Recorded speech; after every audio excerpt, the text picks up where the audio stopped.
Bonsoir à tous. Bonsoir aux retardataires que je connais. Mon nom est Laurent Haug, je vais animer cet événement. Je suis moi-même entrepreneur et alumni de l'UNIL. J'essaie de me rappeler la dernière fois que j'étais assis dans cette salle, mais c'était pendant un examen, donc je préfère ne pas me rappeler de cette partie-là de mes études. Ce soir, on fête le lancement du hub entrepreneurial et innovation de l'UNIL. Le but de cette structure, c'est d'inspirer, d'éduquer et d'activer pour l'entrepreneuriat et l'intrapreneuriat pour les entreprises. Et donc, c'est à destination des étudiants, des chercheurs, des partenaires des 7 facultés de l'UNIL. Et d'ailleurs, on est très content parce que ce soir, il y a plus de 350 personnes issues de toutes ces 7 facultés. On est aussi réunis pour fêter le lancement de la Global Entrepreneurship Week, qui va du 18 au 24 novembre 2019. Dans 170 pays, c'est 10 millions de personnes à travers 35 000 événements. Et donc, la soirée va se dérouler en 3 temps. D'abord, on va vous parler de ce hub, entrepreneuriat et innovation. Ensuite, on va donner la parole aux alumni et aux étudiants entrepreneurs. Et puis, finalement, on va ouvrir cette Global Entrepreneurship Week. Pour vous souhaiter la bienvenue officiellement à cette soirée, je passe tout de suite la parole à Madame la rectrice de l'Université de Lausanne, Nouria Hernandez.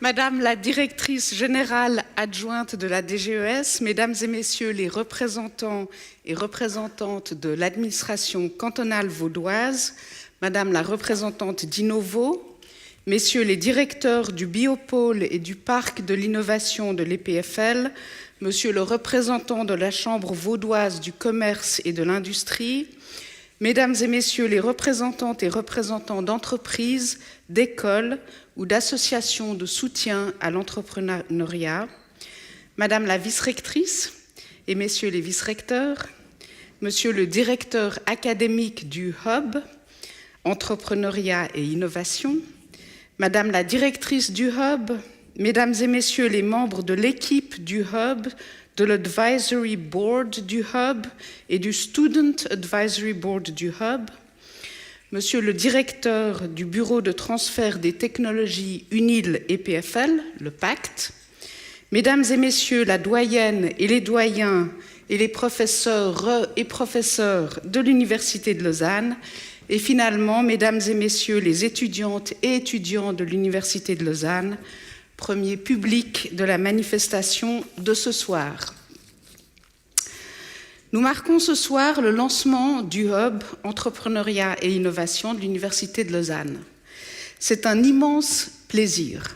C'est un immense plaisir parce que ce Hub est une des réalisations concrètes de l'un des objectifs du plan d'intention de cette direction, à savoir l'encouragement de l'esprit d'entreprendre.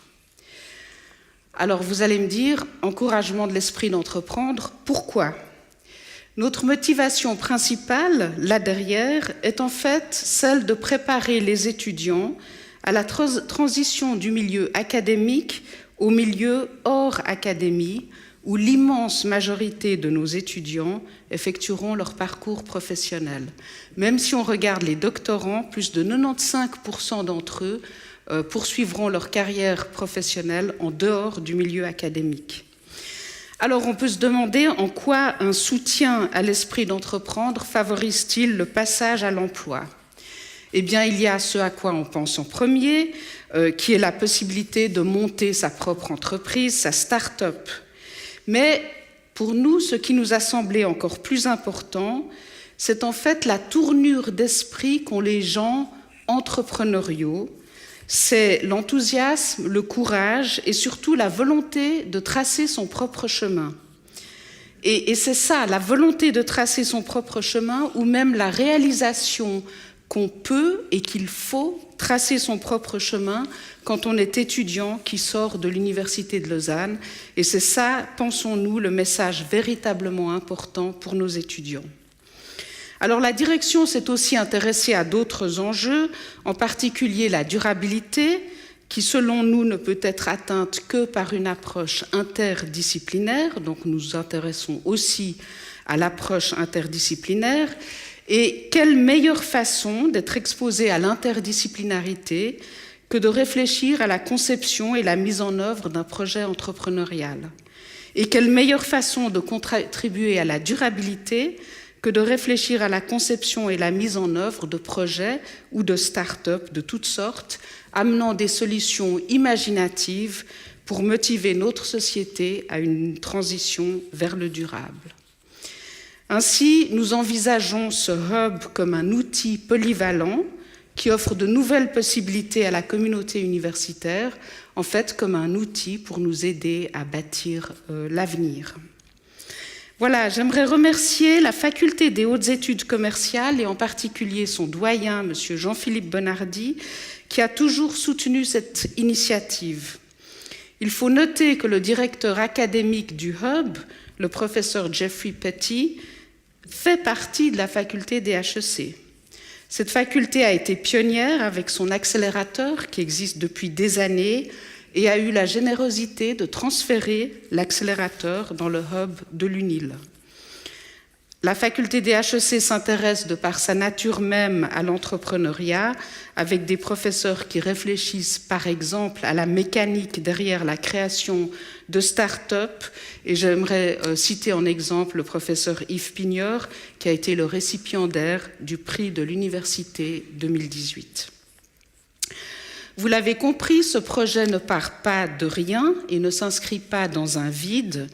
Je ne peux pas mentionner ici toutes les initiatives préexistantes, je n'en donne qu'un exemple, parce que je le connais bien, celui de l'école de biologie de la faculté de biologie et de médecine, qui offre depuis plusieurs années un cours d'entrepreneuriat dirigé par un de ses anciens étudiants, David Estedler.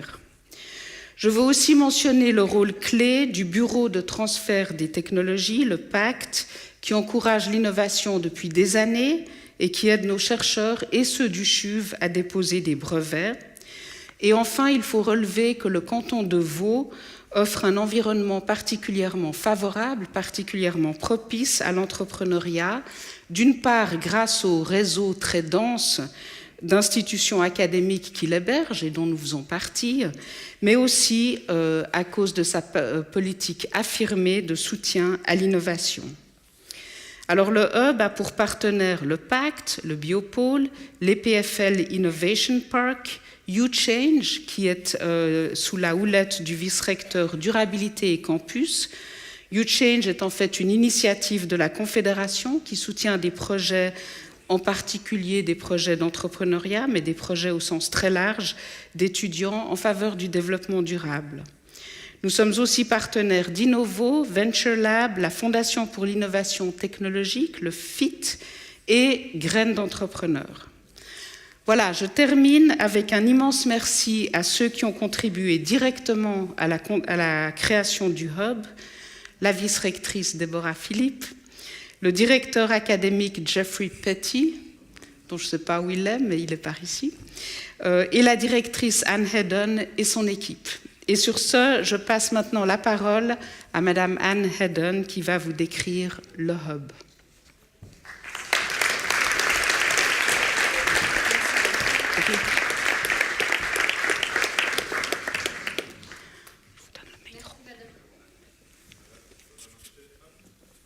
Voilà. Anne, il faut l'allumer ou il est... Merci Madame la rectrice. C'est un énorme plaisir d'être ici avec vous ce soir pour lancer ce hub entrepreneuriat et innovation. Il y a bien des années, j'étais ici, à votre place, en tant qu'étudiante de l'UNIL. À votre place, mais dans un monde très différent. Un monde où notre carrière semblait relativement bien tracée. Un monde où on parlait relativement peu d'entrepreneuriat à l'UNIL. Et un monde où on se préoccupait plus de notre futur que du futur de la planète. Votre monde, vous les étudiants, a bien changé.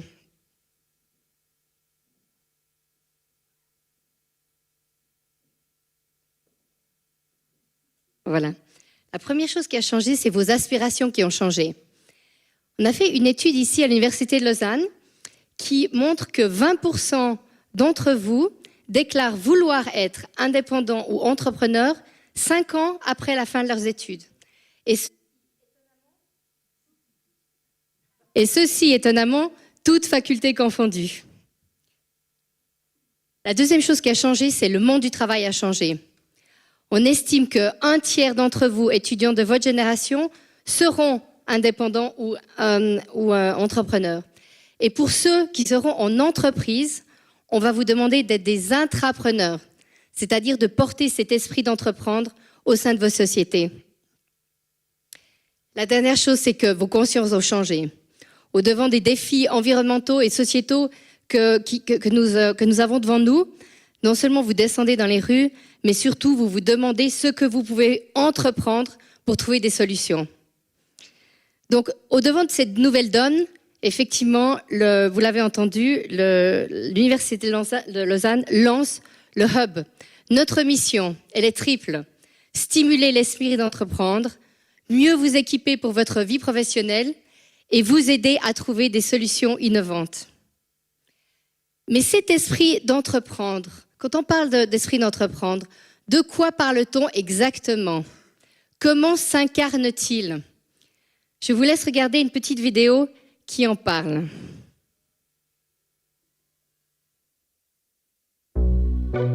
Je pense que le fait d'entreprendre, c'est déjà quelque chose qui est profondément humain. C'est pas quelque chose qui est d'abord économique.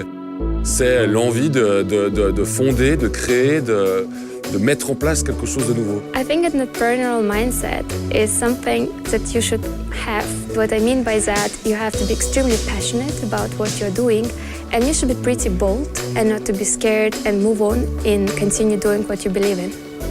Pour moi, l'esprit d'entreprendre, c'est l'envie intrinsèque de construire quelque chose.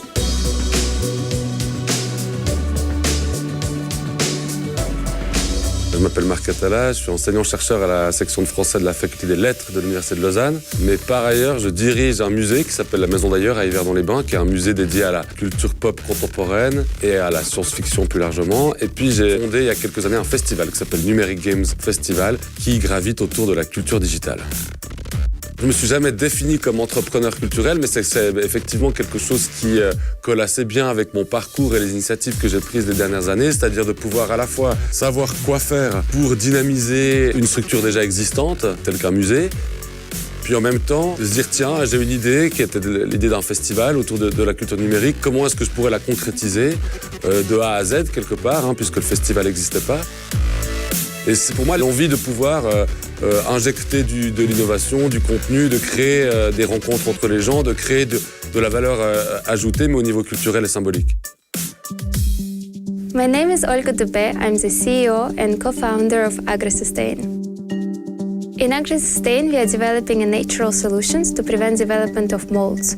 We work in both pre- and post-harvest with large food distributors and producers. At this stage, we are 9 people with very diverse backgrounds, including biology and also commercial expertise. I did my PhD at the University of Lausanne in the Department of Plant Molecular Biology, where I was trying to understand why some Arabidopsis plants were more resistant to molds than in other ones, and that was something that actually led to foundation of AgriSustain. Je m'appelle Thomas Verduin, je suis à HEC en master de système d'information. Constantin Nifachev, je suis en SSP, en 3e année de psycho. Alors, Légumes Perchés, c'est un projet qui est né à la base pour optimiser les espaces dans nos villes, tout en sensibilisant les citoyens à l'agriculture. Pour ça, nous avons opté d'aller sur les toits et planter directement des légumes. C'est pour ça que c'est Légumes Perchés sur les toits, qui ensuite va sensibiliser les citoyens. Pour moi, c'est vraiment le challenge de notre génération, pouvoir partager cette envie de durabilité et faire en sorte qu'on puisse tous vivre sur notre planète. Aujourd'hui, Légumes Perchés regroupe des psychologues, des ingénieurs en mécanique, en sciences de l'environnement. Et là où le Hub pourrait nous aider, c'est à structurer toutes ces compétences et à les mettre en commun pour créer vraiment une force. We have a lot of great people with a lot of nice ideas, but sometimes you just need the right push and to have the right people around you. And if University Hub can establish this kind of community, I'm sure we will have much more spin-offs in the area.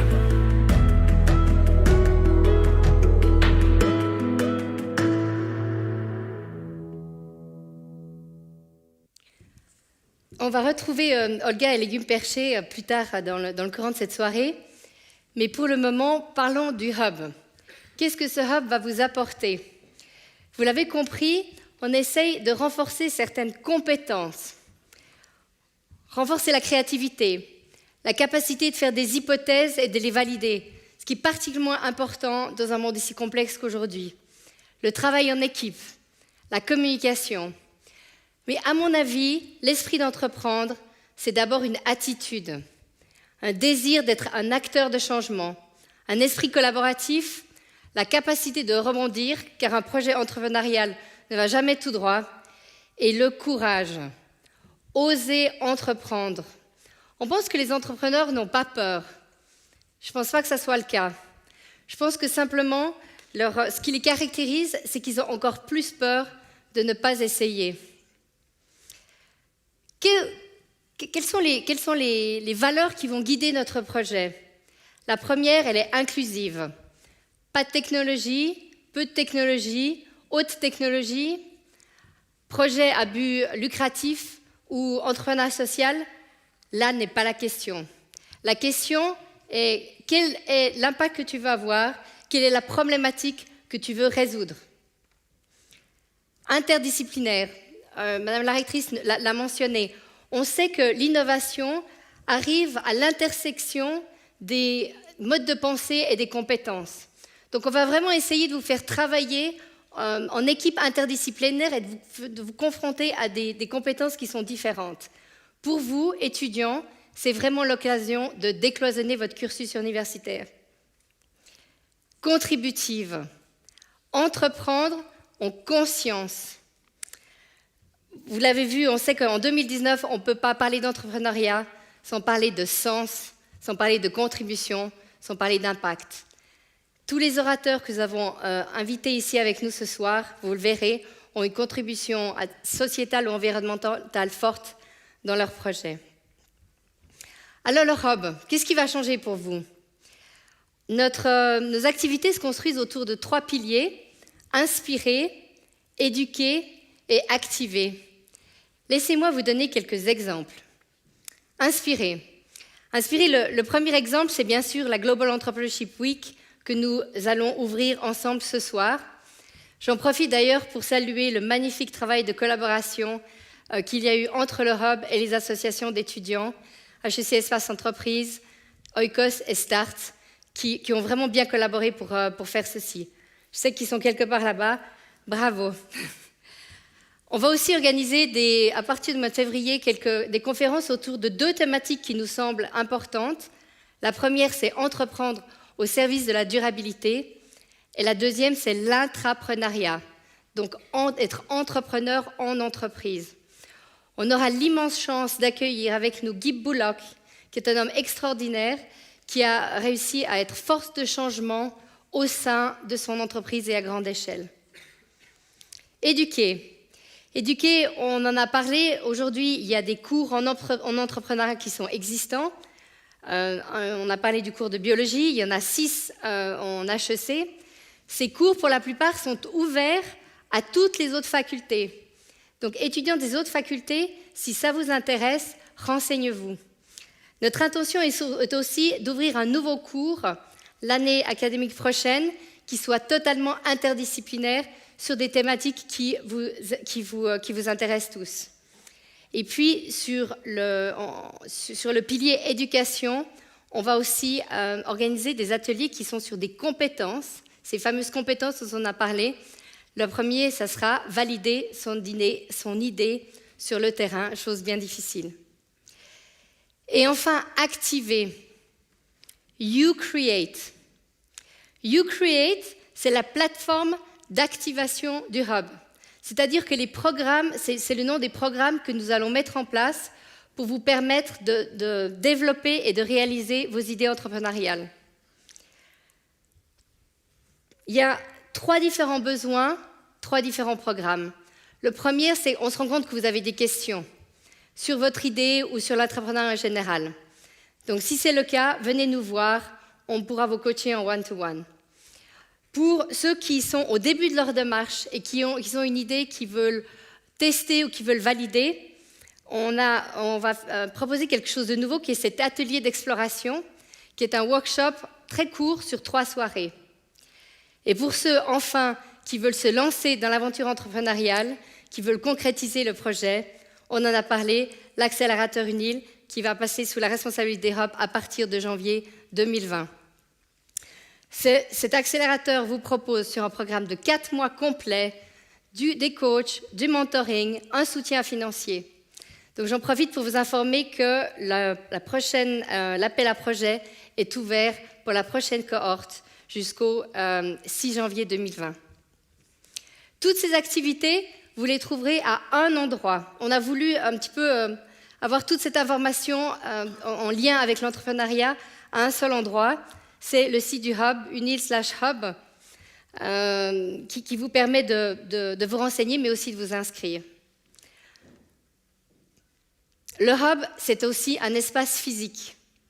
Pour le moment, nous sommes à l'Amphipôle avec l'accélérateur. J'ai le très, très grand plaisir de vous annoncer qu'à partir de début 2021, un nouvel espace dédié à l'entrepreneuriat et à l'innovation sera ouvert sur le campus. Donc il faudra être un petit peu patient, mais ça va valoir la peine. Le Hub, c'est aussi une petite équipe qui vous aide ici avec un bel esprit entrepreneurial. Jeffrey, Mélanie, Stéphane et Benjamin. Et enfin, le Hub, c'est une communauté. On ne peut pas faire ce projet sans le faire avec vous les étudiants et les chercheurs de l'UNIL, avec le Student Advisory Board qui est d'ailleurs ouvert à toutes les associations, avec notre board qui est fait des 7 facultés du Pacte et du Biopôle, qui est là d'ailleurs. Je vous remercie pour votre soutien de la jeunesse de ce projet, avec nos alumni et nos entrepreneurs. Et au-delà de l'UNIL, avec tout l'écosystème régional qui est si riche.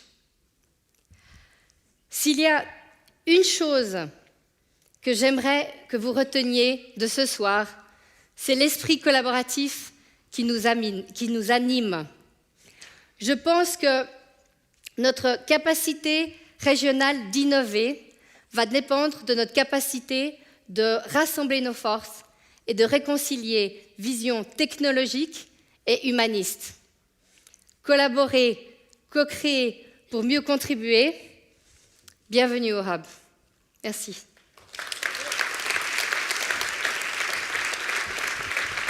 Merci beaucoup, Anne.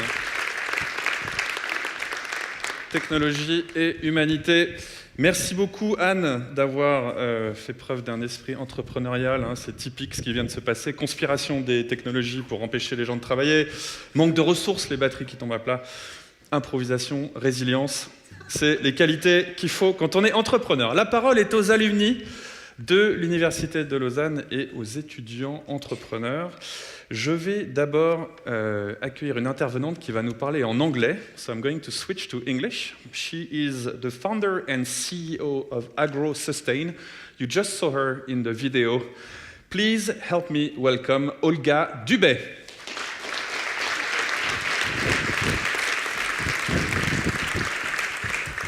Thank you. Can you hear me? Oh, perfect.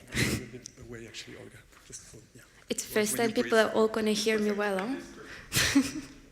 So, good evening, everyone. Thank you very much for your invitation and congratulations to the Hub. I think it's going to do a lot of great things. And I'm really happy to present you AgroSustain. So, in AgroSustain, we are developing natural solutions to protect the fresh crops from molds. If you look nowadays, there is a lot of problems which are happening in the environment, and one of them is molds. I think all of you are familiar with these nice images when you forget your food in the fridge for a few days and then it looks beautiful like that. So once our product is launched, you will not see it anymore, so then the food wastage will be decreased. But I'm not here to talk about our business model or anything like this, but more to present you actually how it's all started, because it all started here at the University of Lausanne. When I came first to do my PhD at the DBMV, I didn't know much about entrepreneurship, to be fair, and I thought, okay, let's go to research, and I hope I'll be professor one day. It didn't work out, as you can see, but the hopes were there. So I was working like majority of the people at the DBMV on Arabidopsis thaliana that no one of us ever saw in nature just because you don't pay attention to it. But it actually gives you a lot of hopes to identify and to understand why sometimes some plants are more resistant to molds, for example, or to understand why some plants grow better than the others. So how many of you actually are PhD now? Can you raise your hands, please? Okay. I've been there 3 years ago. And I think it was a very stressful period when you're at the end of something and you're actually thinking what's going to happen next. I was kind of comfortable doing some research. I had a permanent salary for 5 years, so what's next? Then you start searching what's in the environment. On one side, you can go to do postdoc, another security for 3 years, 5 years maximum if you're lucky. But then everyone else thinks about going to corporates. It looks pretty cool, more security, something serious, something related to business, even though we don't really know what business is. So I thought about 2 opportunities, but then at the same time, I saw such a funny expression called "Why join the Navy if you can actually be a pirate?" And I think it's pretty cool. So as I couldn't really decide what I wanted to do back then, I went to do a business concept training at the EPFL, but it's actually all the people from UNIL is also welcome there. And I was able to have my first team, which started working on a project related to what we are doing now in AgriSustain. And I think it was the first push when actually the whole story started. I was 6 months before the end of my thesis. I was like, okay, entrepreneurship sounds really cool because you can actually do something you care about a lot and something that wakes you up in the morning and you know you are super motivated to work on that. However, it's not all that nice, but you have to be very persistent to make it nice.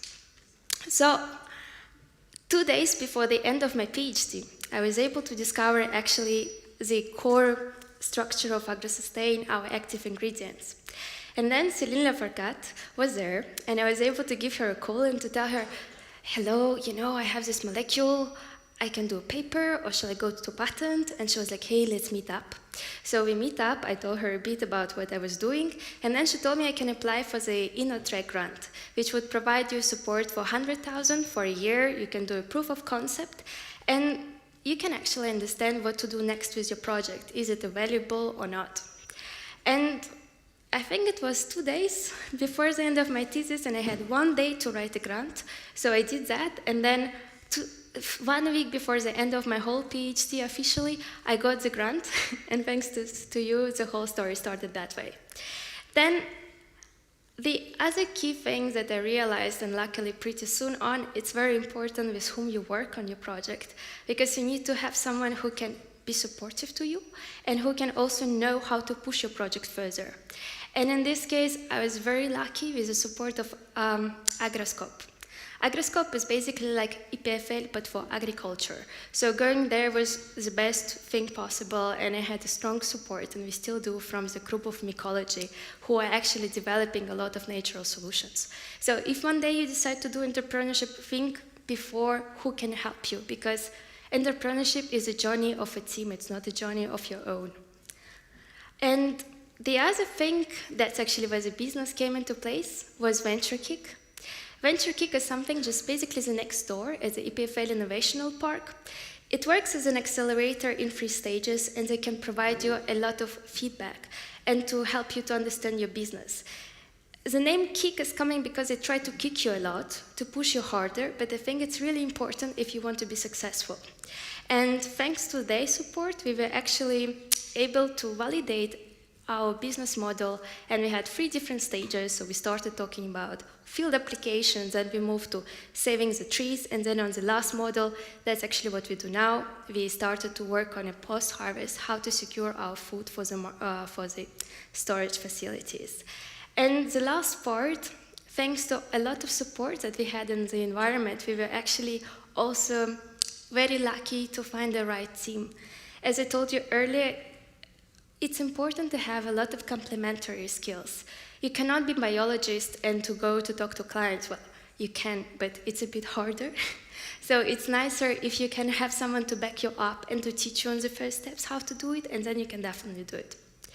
And talking about ecosystem, I think we're extremely lucky in Lausanne because you can go to FIT to get some financial support, you can go to CVCIF to get some legal and also commercial support, and you can also go to SPEI. Oh, I think I forgot some. Oh yeah, no, I didn't. They can also give you a lot of financial support, actually. And thank you very much for your attention. Thank you very much, Olga. Thank you very much for the presentation and for leaving a bit of time for questions. Tell us, where do you stand with AgroSustain? Like you told us you have a team of 10 people now, but where does the company stand? Did you raise money? Do you have customers? So in total, we raised approximately 3 million Swiss francs. Around half of it was coming from grants, and I told you we're really good position here to get a lot of support, which is non-dilutive, but we also got a lot of business angels to support our company development. And you said you you validated your business model. And in her introduction, Madame la Rectrice was telling us about Yves Pigneur, who's the big advocate of testing your business model. Can you tell us a bit how you did that? You mentioned these different stages. I mean, I think we're in a very good market because everyone needs our solution, but what was important to understand who is going to do application. And it's all about having a strong network and to have a right door openers, because when you just start and you don't have a lot of people around you, it takes a lot of time. But once you start having people who can actually assist you and who can introduce you to the right people, you're saving a lot of time, which is crucial for startup. But I'm raising this point because very often young entrepreneurs think that it's all about having a killer idea, and it's actually more about testing. That's all about what your market tells you. Exactly. Otherwise, which is a hard message to understand sometimes. One last question: what is the one thing you did not expect that happened in entrepreneurship that you didn't expect as a student? I expect nothing of that to start with. Because I think when you start with entrepreneurship, it's all about dream big. We all think about Facebook story or something like that. I think it's all true, but you also don't realize how many milestones are there, and each of them makes you just stronger. Thank you very much. Pleasure. Olga Dubé. Thank you, Olga.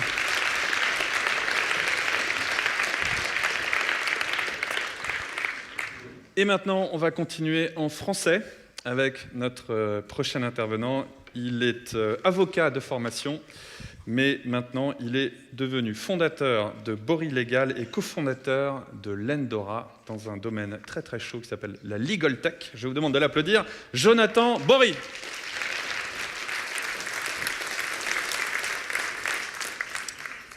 Avancez un petit peu, voilà, hop, très bien. Merci beaucoup, Laurent. Bonsoir à tous, c'est un plaisir d'être ici. Je suis venu pour parler un peu de mon expérience d'entrepreneur qui a commencé par des admirations de personnes qui ne sont pas nécessairement dans les startups technologiques, des personnes qui sont dans la politique, des personnes qui sont actives dans le monde du cinéma, dans le monde de la littérature, de l'éducation. Donc c'était des admirations, et puis ces admirations, elles ont donné lieu à des vidéos que j'ai regardées, j'ai commencé à suivre des podcasts, j'ai lu pas mal de bouquins sur ces questions. Mais durant mon cursus universitaire, je n'ai, pour ainsi dire, pas du tout entrepris. J'ai vraiment été un étudiant en droit tout à fait classique, en commençant par un bachelor, ensuite un master. J'ai fait une année Erasmus où j'ai beaucoup fait la fête. Ensuite, j'ai commencé le stage d'avocat, donc 2 ans de stage d'avocat. Puis j'ai rejoint une grande étude à Genève, qui m'a offert un salaire tout à fait décent. Et c'est vrai qu'assez rapidement, je me suis ennuyé. Assez rapidement, j'ai réalisé que je me sentais un peu asphyxié intellectuellement par la défense de ces grands clients bancaires que je ne rencontrais que rarement. Et donc, je suis revenu à l'université pour faire un doctorat. Et la réalité, c'était pour retrouver la maîtrise de mon temps. Donc, je suis revenu à l'université pour trouver la maîtrise de mon temps. Et ça a coïncidé avec la prise de contact par 2 copains à moi du gymnase, donc un alumni HEC et un alumni de Sciences Po, qui voulaient absolument être entrepreneurs. Donc, c'est des personnes qui se retrouvaient le week-end pour trouver des idées. D'abord, leur idée, c'était de faire une espèce de food truck, mais pour les costumes. Donc ils voulaient se retrouver à Genève, se mettre devant les banques avec leurs petits camions et puis faire des costumes sur mesure pour faire fortune dans cette discipline. Heureusement, ils ont assez rapidement changé d'avis et puis ils ont développé une idée qui vient des États-Unis avec Lending Club, qui est le prêt entre particuliers, donc le crowdlending. Et le développement de cette idée nous a permis d'aboutir, il y a maintenant quelques mois, à une importante levée de fonds. Mais entre les deux, entre le moment où ils sont venus me voir et puis la levée de fonds, il y a eu quelques étapes un peu compliquées, un parcours un peu sinueux. Je pense d'abord donc ils sont venus me voir en imaginant que, alors j'étais avocat, ils m'ont prêté des compétences juridiques en pensant que l'étude de droit nous permettait d'apprendre certaines choses. Et moi je me suis dit c'est une bonne occasion d'exploiter ce quiproquo, donc j'ai commencé à travailler avec eux. Et au moment du début de notre collaboration, c'était assez complexe parce que c'est dans le domaine financier, donc les services financiers sont régulés par la FINMA en Suisse et c'est un peu une jungle réglementaire dans laquelle il a fallu défricher pour pouvoir avancer, pour pouvoir trouver des solutions.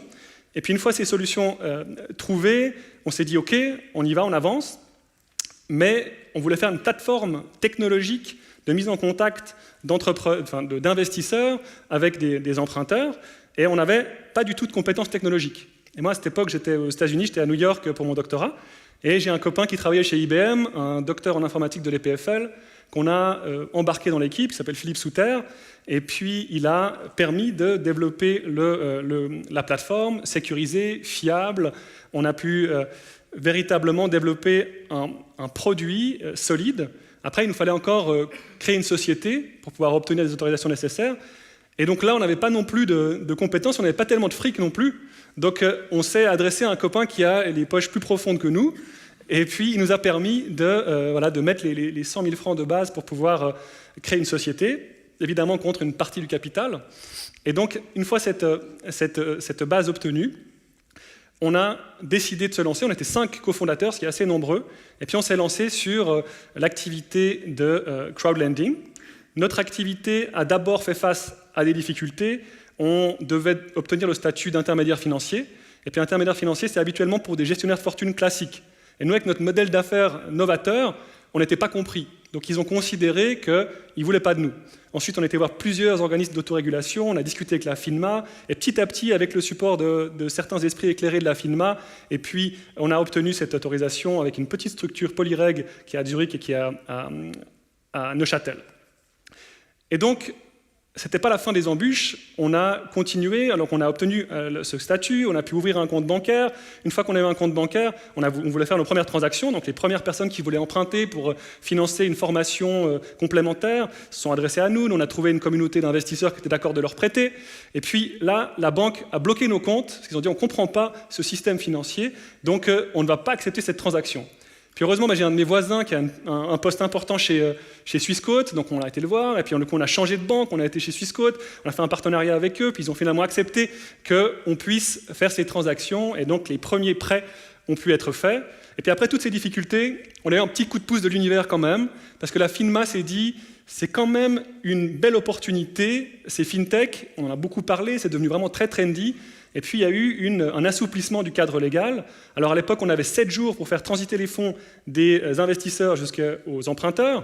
Et puis cette durée a été étendue à 60 jours, ce qui nous a permis vraiment de pouvoir faire des campagnes de levée de fonds pour nos emprunteurs. Et puis on a eu un petit coup de pouce aussi de visibilité, parce qu'on a pu passer au 19h30. Et le 19h30, ça a été un tremplin génial pour nous faire connaître du public. Et puis quelques mois ont passé, puis on s'est fait contacter par un investisseur, et puis on a entré en négociation, alors c'était pas toujours évident, mais on a levé des fonds, on a un peu plus d'1,5 million maintenant comme capital, on a plus de 2 millions qui ont été prêtés à coût de petits prêts de 10 000, 20 000, 30 000, 50 000 parfois jusqu'à 100 000, et ça nous a permis véritablement de décoller. On a plus de 4 employés à 100%, on est 6 membres du conseil d'administration très actifs, et donc on double le volume de prêts chaque mois, on double le volume de prêts chaque mois, ce qui est mieux que chaque année, et donc c'est une croissance forte. Je voulais encore parler un instant d'un autre projet, qui est un projet qu'on est en train de mettre en place maintenant avec un confrère qui s'appelle Florian Ducommun. Donc au sein de l'Endora, moi j'ai encore un rôle de stratégie, j'ai un rôle légal, mais j'y consacre pas tout mon temps, j'ai aussi une étude d'avocat, et puis là on essaie maintenant d'apporter l'innovation dans mon monde des avocats. Et dans le cadre de cette étude, l'idée, c'est d'utiliser la technologie et l'intelligence artificielle pour optimiser les processus juridiques, que ce soit pour rédiger un contrat, pour lever des fonds, pour obtenir une autorisation étatique. Donc on essaie véritablement de rendre ces aspects beaucoup plus simples pour permettre aux entrepreneurs et aux entreprises de surmonter les barrières juridiques pour qu'ils puissent se concentrer sur la création de valeur et non sur le legal paperwork. C'est un projet qui est en cours, on va le lancer publiquement dans 2 semaines, donc j'en dis pas encore trop, mais je voulais simplement évoquer ce nouveau projet entrepreneurial. Et puis un mot sur le rôle de l'université. Moi je suis ravi de voir Anne Haddon lancer ce hub. Je suis particulièrement ravi parce que c'est pour moi une approche interdisciplinaire. Dans mon doctorat, j'ai véritablement été chercher dans la sociologie, dans la philosophie, dans la psychologie, dans les neurosciences pour essayer d'améliorer la compréhension du droit et en particulier du droit des contrats sur la notion de consentement. Et je suis un convaincu de l'approche interdisciplinaire. Et je pense que vous apportez des choses qui parfois manquent à l'Uni en lien avec la pratique. Et franchement, ce qui me touche, c'est que vous allez permettre de mettre en lien, donc de créer du réseau, vous allez permettre, au-delà de la compétence qui est acquise à l'université, il y a également la mise en lien de talents que je vois comme une véritable avancée dans l'écosystème qui manquait probablement à l'université de Lausanne. Un dernier conseil, un conseil pour les jeunes entrepreneurs qui sont ici. Alors, je ne suis pas tellement légitime parce que je crois encore être un peu un jeune entrepreneur, mais je me permets de vous dire que les conseils, il ne faut pas trop les écouter. Donc, pas trop écouter les conseils, vous écoutez vous, essayez de comprendre des choses qui vous touchent ou les solutions que vous pourriez trouver à des problèmes que vous identifiez, parce que si vous avez ce problème, probablement qu'il y a des milliers d'autres personnes qui ont le même problème. Et aussi, autre chose, je pense, qui est fondamentale, c'est d'essayer de servir des valeurs ou des choses qui vous intéressent, parce que vous serez beaucoup plus à même de vendre un projet s'il vous parle, s'il correspond à vos valeurs. En tout cas, longue vie au Hub Entrepreneuriat et Innovation, et merci de votre attention.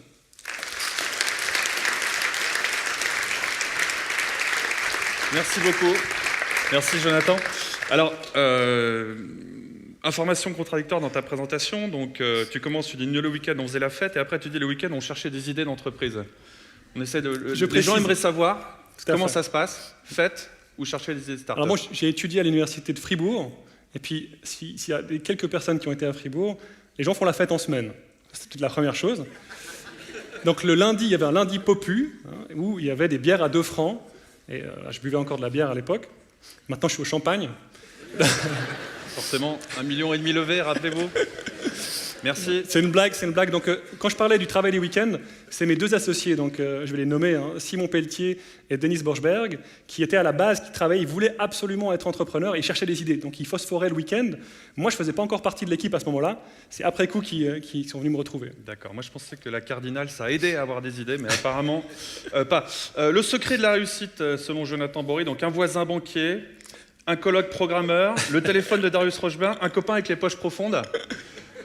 C'est comme ça. Mais ma question, que faisait Édouard Baird sur ce slide d'ouverture? C'est une très bonne question. Donc peut-être sur la formule magique, il est fondamental à mon avis d'avoir des cofondateurs de qualité.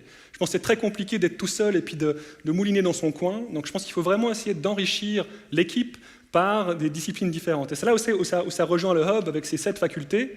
C'est que moi, j'ai vraiment eu des gens qui sont des amis du gymnase. Le gymnase, on était encore mélangés dans les classes. Et c'est vrai que c'est de l'interdisciplinaire. On a eu un PhD de l'EPFL, on a eu un alumni d'HEC, un alumni de Sciences Po, et vraiment, ça a permis de créer une dynamique constructive. Sur la question d'Édouard Baird, donc je suis absolument fan d'Édouard Baird, je pense que c'est un très grand créateur. Il a lancé donc, non seulement des spectacles, mais aussi des émissions radio. Et il innove en permanence dans la capacité de dire, d'oser, de bousculer le statu quo, bousculer l'ordre établi dans le domaine des acteurs. Merci beaucoup, Jonathan Bory. Merci à vous. Merci beaucoup. Je reprends la télécommande. Et la question qui m'interpelle à la fin de cette présentation, c'est le cofondateur devient-il encore plus idéal quand on boit plus de bière ? Peut-être. Notre prochaine intervenante, Je crois que j'ai fait sa première scène en Suisse romande. C'était avec moi en 2013. Elle est cofondatrice de Seedstars World. Elle est alumni d'HEC. Je vous demande d'accueillir Alizée de Tonac.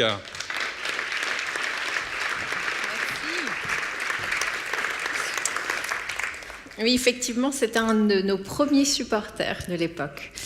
Donc, je voulais un peu vous raconter mon parcours parce que je suis aussi un alumni de HEC Lausanne. La vérité, c'est que suite à HEC, j'ai fait la Bocconi et j'ai voulu tout de suite enchaîner sur ce que pour moi était important, donc me retrouver dans une grande boîte avec une belle marque, si possible des beaux produits. Et donc, je me suis retrouvée à vendre des rouges à lèvres très chers. Donc même si j'ai beaucoup appris, très vite je me suis retrouvée dans une situation d'inconfort et je pense que ça m'avait encore plus frappée quand j'avais vu cette citation d'Eleanor Roosevelt qui disait « Faites une chose chaque jour qui vous fait peur ». Et ça m'avait frappée à quel point je me faisais absolument pas peur à aucun jour. D'ailleurs ce soir, ce qui me fera peur, c'est de vous parler en français pour les prochaines 8 minutes. Mais donc en voyant ça et peut-être également ce slide du blog, je pense que certains de vous connaissent Wait But Why. Ça m'avait également frappé de voir que l'on pouvait mettre toutes les semaines d'une vie dans seulement un slide et de voir qu'à quel point quelque part notre vie était insignifiante et en même temps il ne fallait pas espérer avoir de la valeur sur des années mais au contraire s'assurer que c'était on a weekly basis, chaque semaine, qu'on se donnait un sens parce que sinon je ne sais pas si j'avais envie en tout cas de continuer avec ce parcours professionnel.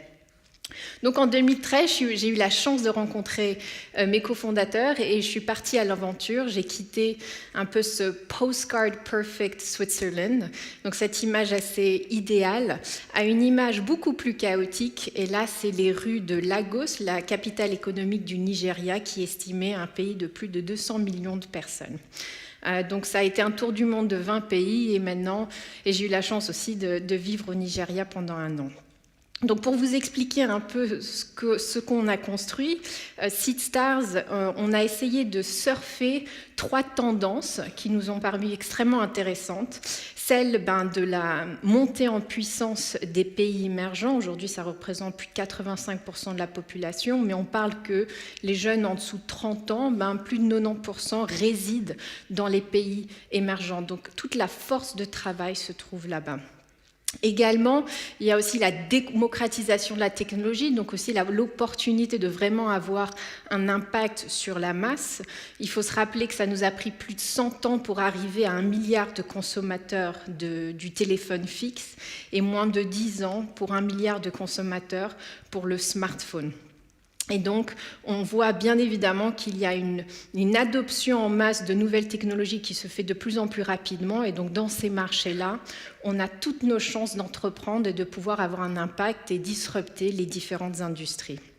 Et finalement, aussi, une montée en puissance de cette génération, donc qui a souvent été nommée autour des millennials, mais maintenant, je pense que beaucoup d'entre vous représentez la génération suivante, qui est une génération qui veut entreprendre, mais surtout, comme on l'a dit, une génération qui est convaincue que le succès économique va avec le succès de l'impact. Okay? Profit and purpose go hand in hand. Et ça, c'était très fort parce que c'est aussi un moment très intéressant de rentrer et d'essayer de redéfinir le modèle d'affaires et comment faire du business.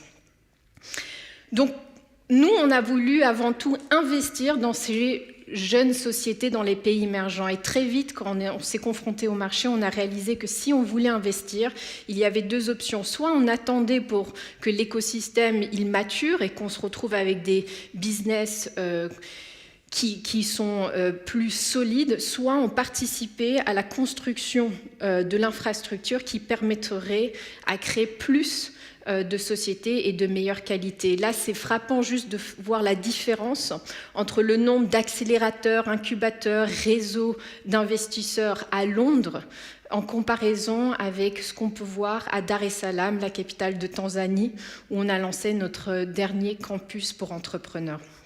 Donc concrètement, d'un côté, on a essayé à développer l'infrastructure à travers une compétition de start-up. Et donc on a par exemple, notre gagnant de l'année dernière, Francis du Ghana, il crée un marketplace entre les agriculteurs et les acheteurs internationaux. Et aujourd'hui, il se retrouve à lui-même être l'acheteur, lui-même avoir les factories, donc les lieux pour conserver la matière première, et aussi une banque qui maintenant apporte des crédits pour augmenter la capacité de production de ces entrepreneurs. On a également des espaces physiques pour un peu consolider notre réseau, mais aussi nos différents programmes qui sont similaires aux programmes que vous pouvez retrouver ici, d'accélération académique, pour essayer d'apporter toute cette infrastructure qui souvent ils ne peuvent pas retrouver dans leurs universités locales. Et bien évidemment, continuer à faire l'investissement.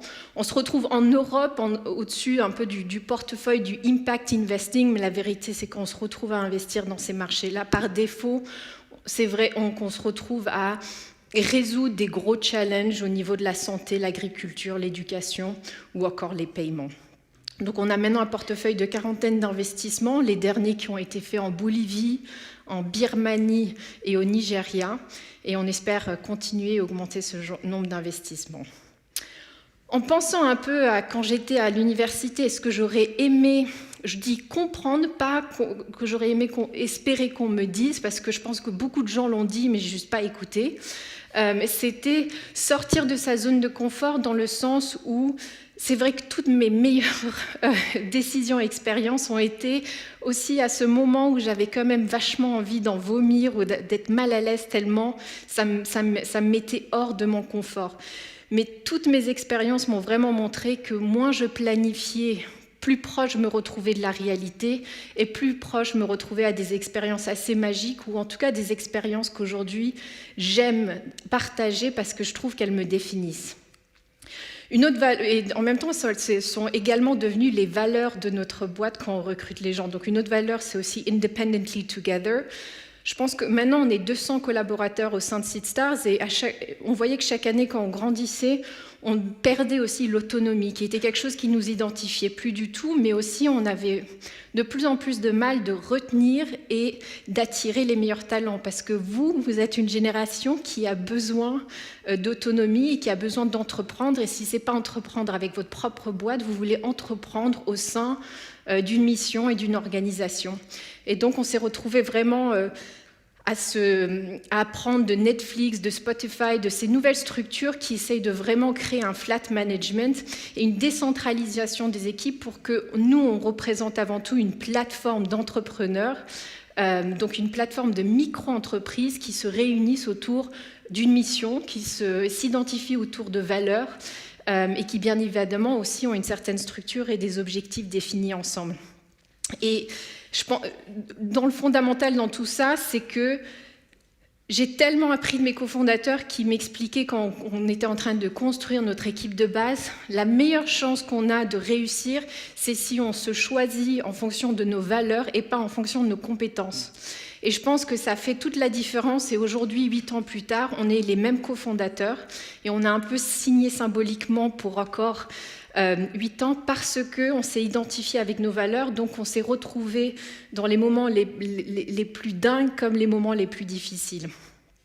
Get shit done, je pense que j'ai réussi très bien mes études parce que j'avais une to-do list de dingue et c'est vrai que je suis un peu une machine opérationnelle, donc pour moi c'était les meilleures notes, je mémorisais sans rien comprendre, ça m'a pas beaucoup aidé et je réalise que maintenant j'utilise beaucoup cette matrice qui fait toute la différence aujourd'hui que je gère une société, qui est celle de la matrice Eisenhower qui est souvent présentée, que je vous conseille d'utiliser dans vos vies personnelles comme professionnelles pour essayer d'identifier qu'est-ce qui est important, urgent, qu'est-ce qui est important, pas urgent, et après déléguer, automatiser, éliminer le reste.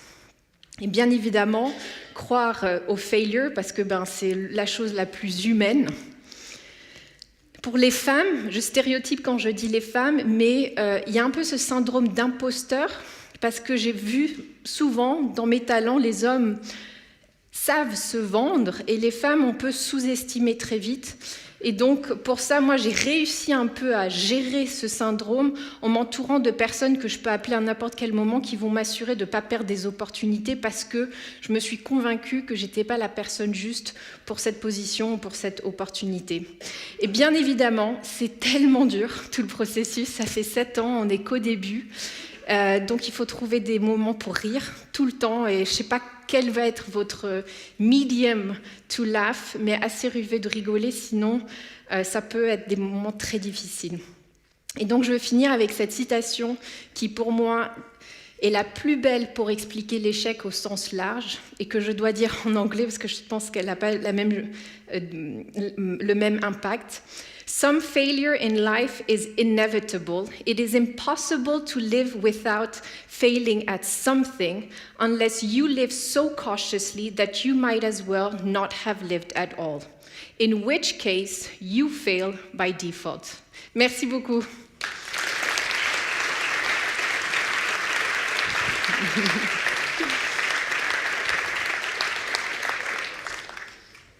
Alizée de Tonac, l'autre personne avec moi en Suisse romande qui est capable de vous montrer 50 slides en 10 minutes. Très très fort. Je me disais en voyant ton slide sur comment vivre cette différence entre le plan comme ça et puis le chaos, en fait il y en a deux. Il y a fonder une start-up, devenir parent. Je vois comme moi tu fais les deux. Voilà, c'est une bonne façon. Rapidement, Alizée, tu as commencé ta carrière dans une grande entreprise. Aujourd'hui, Seedstars collabore avec des grandes entreprises. Est-ce que tu peux nous parler du rôle en fait de ces différents intervenants? Comment en fait on a besoin de start-up, mais on a aussi besoin des grands groupes. Comment est-ce que les deux peuvent travailler ensemble? Ils doivent travailler ensemble et en plus, il faut rajouter là-dedans également le gouvernement parce que quand les startups elles ont pris une certaine taille, c'est très difficile de continuer à réussir en isolement. Et même avec les corporates qui deviennent très vite les clients, les suppliers ou les partenaires investisseurs. Donc, au contraire, nous, on essaie de les faire participer le plus tôt possible.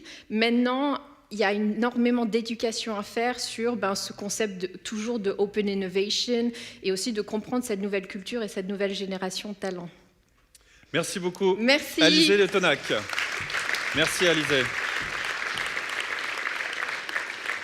C'était dit en intro, mais le but c'est entrepreneuriat et intrapreneuriat. Et je crois qu'un des grands changements qu'il y a aujourd'hui dans l'écosystème, c'est qu'on comprend que les entreprises ont leur place et qu'elles ont leur rôle à jouer et qu'en effet, on doit être dans la complémentarité entre les différents acteurs académiques, gouvernementaux, grandes entreprises et start-up. Maintenant, nous allons entendre des étudiants entrepreneurs qui vont venir vous raconter leur histoire. Alors, c'est une discussion qui va être animée par la maître d'enseignement et de recherche de la faculté des géosciences et de l'environnement, Sophie Swanton, que je vous demande d'accueillir, accompagnée de 4 étudiants, Thomas Verduin, Constantin Nifatchev, Brian Miola et Elias Merdad.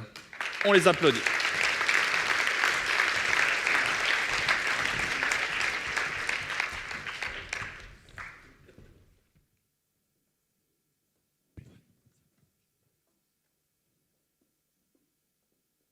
Bonsoir. Alors, on a vu tout à l'heure quelques vidéos avec le projet de légumes perchés. Avant de revenir vers vous, je me tourne donc vers Brian et Elias. Body United, qu'est-ce que ça signifie? Est-ce que vous pouvez nous en dire un petit peu plus sur votre projet et qu'est-ce qui vous a motivé pour le mettre en œuvre? Alors, Body United, c'est une start-up qu'on a créée maintenant il y a un peu plus d'une année et demie. On fait de l'électrosimulation, donc je pense que la plupart d'entre vous savent ce que c'est le principe du complexe que les physios utilisent pour soigner les contractures ou même la rééducation physique. Nous, on le fait dans nos entraînements. En fait, on utilise l'électrosimulation pour décupler en fait les forces contractiles. Si on doit parler en termes de chiffres, alors voilà, il faut toujours les prendre avec des pincettes. Selon les études, 20 minutes d'électrostimulation sont l'équivalent de 4 heures d'entraînement en salle de fitness. Et qu'est-ce qui vous a donné le déclic pour faire ce projet? Alors c'est vrai que nous, on s'est connus au sein de l'université, on est en sciences du sport, les deux. Et c'est vrai qu'on avait le projet de travailler pour nous-mêmes, de créer de nos mains quelque chose. C'est vrai qu'on avait des jobs d'étudiants par-ci par-là, toujours en intérim, et puis on ne voyait pas vraiment de sens à ces choses-là.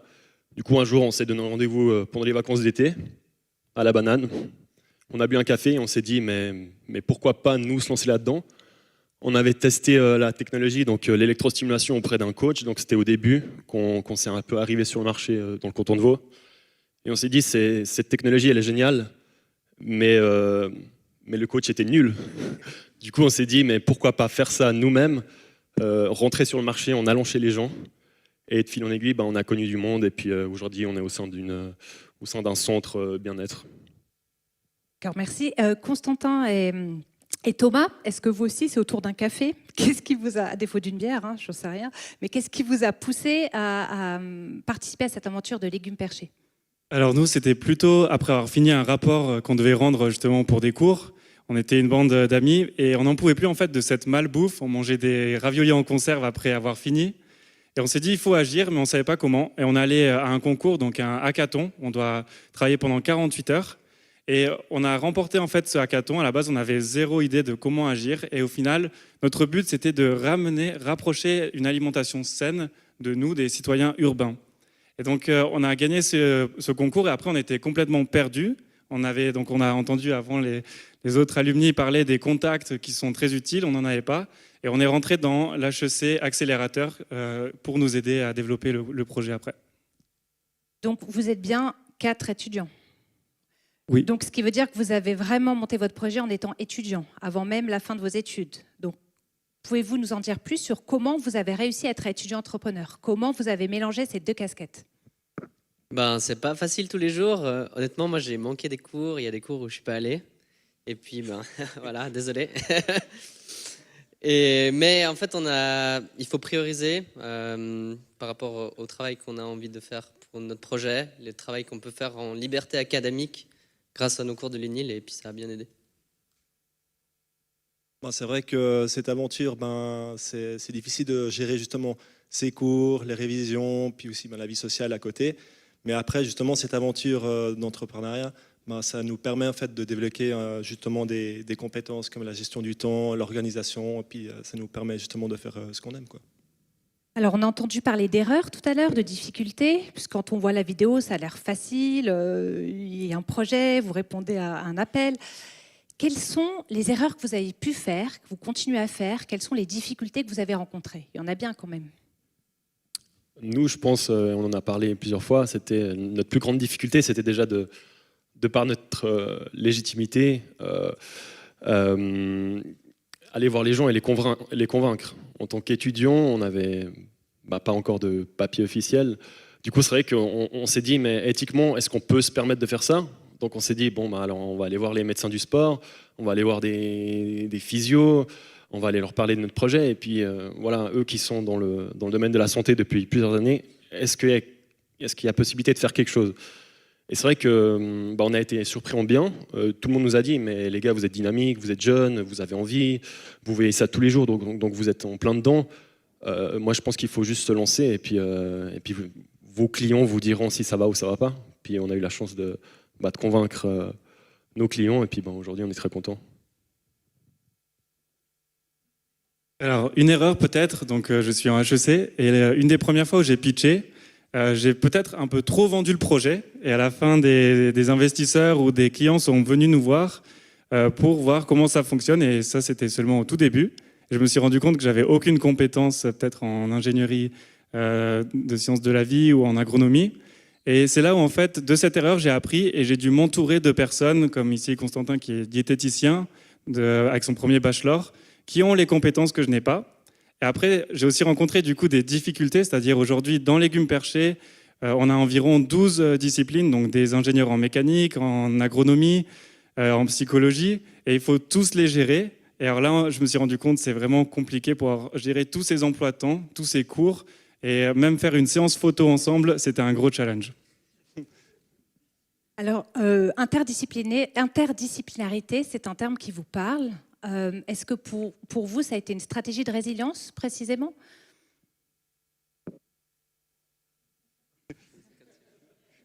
Je reformule, sinon, le fait d'avoir des compétences transversales, quand même, c'était très utile. Vous confirmez? De ne pas être que HEC ou que SSP, vous avez vous-même des parcours différents. Est-ce que ça vous a été utile, plus généralement? Oui, en fait, ça aide de ne pas être tout seul, parce que tant qu'on se retrouve dans un projet concret, Et on se rend compte qu'on n'a pas l'expertise totale pour le réaliser. Du coup, c'est vraiment important d'avoir quelqu'un pour se reposer dessus. C'est vrai que nous, à la base, avant les études, Elias était déjà dans le domaine de la santé.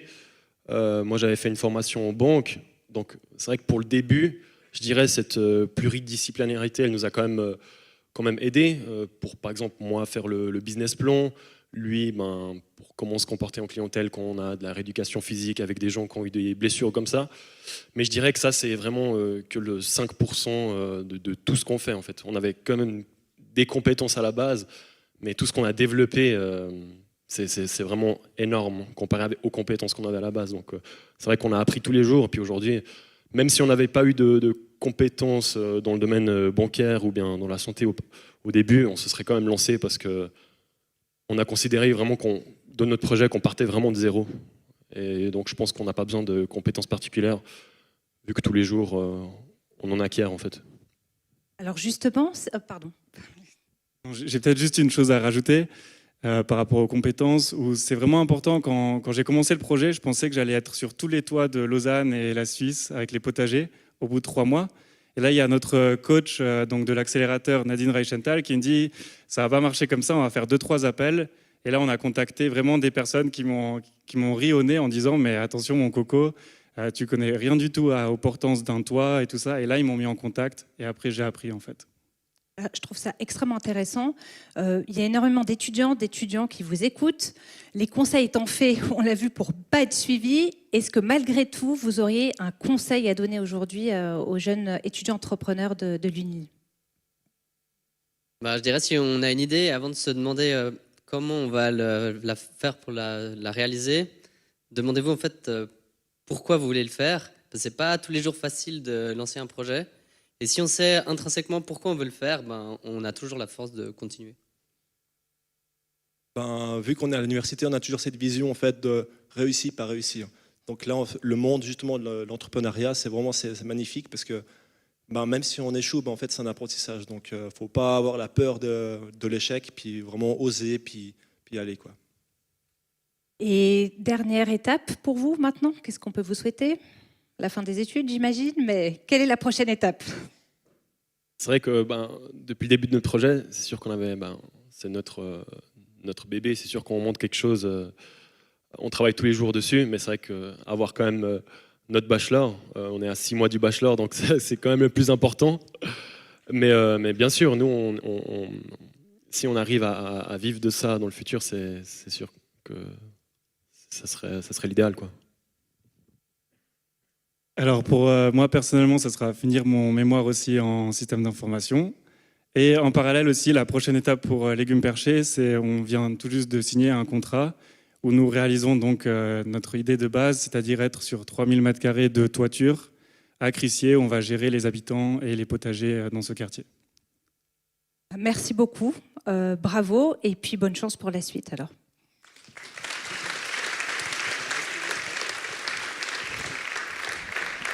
Merci beaucoup à tous. Merci beaucoup. Alors, tellement de choses à dire. Manger des raviolis en boîte, apprendre par cœur sans comprendre, faire la fête le week-end, ne pas aller au cours. J'ai jamais vu une aussi bonne pub pour une université. Je pense qu'on va avoir un pic d'inscription à l'UNIL. Merci beaucoup à tous. Et je note aussi, moi à mon époque, vous savez, les bâtiments, ils avaient d'autres noms. Alors, l'internef, il s'appelait le BFSH1. Bâtiment de la faculté des sciences humaines 1. Et celui que vous appelez maintenant l'Anthropole, c'était le BFSH2. Et par contre, je suis content de voir que la banane s'appelle toujours la banane. Ça ne change pas.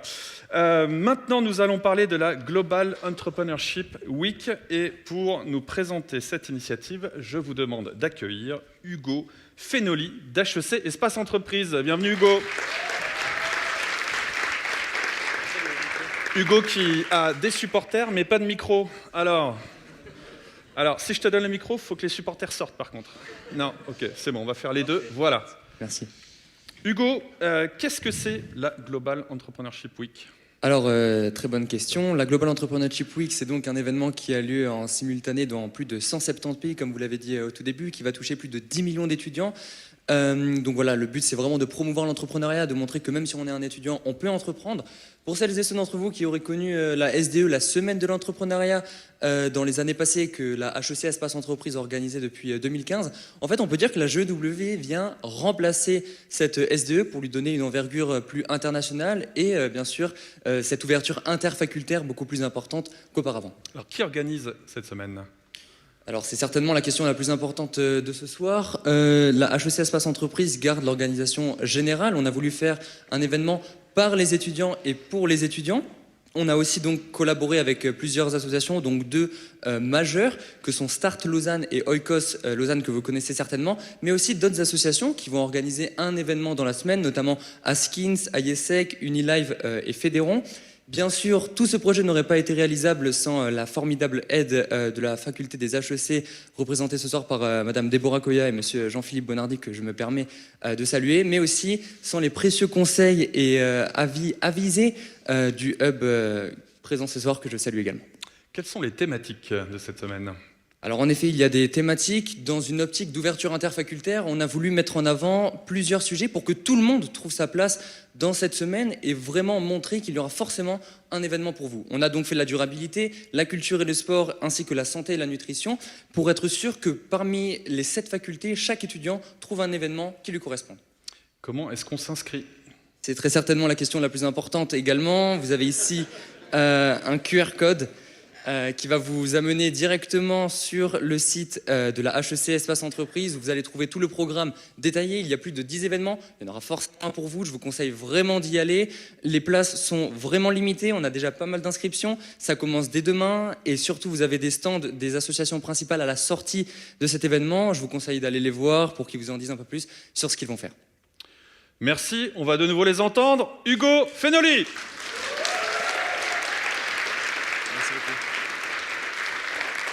Merci, merci. Ouais, je pense que ça ne s'est pas vu, mais je dois confesser, les questions étaient préparées. Je vous en prie. Ça n'est pas de moi. Ces questions n'étaient pas de moi. Notre prochain intervenant, il est en train de terminer de répondre à un dernier email, mais il est prêt. Il met à jour ses slides. C'est le cofondateur de l'OICO. Je vous demande de l'applaudir, Monsieur Christophe Barman.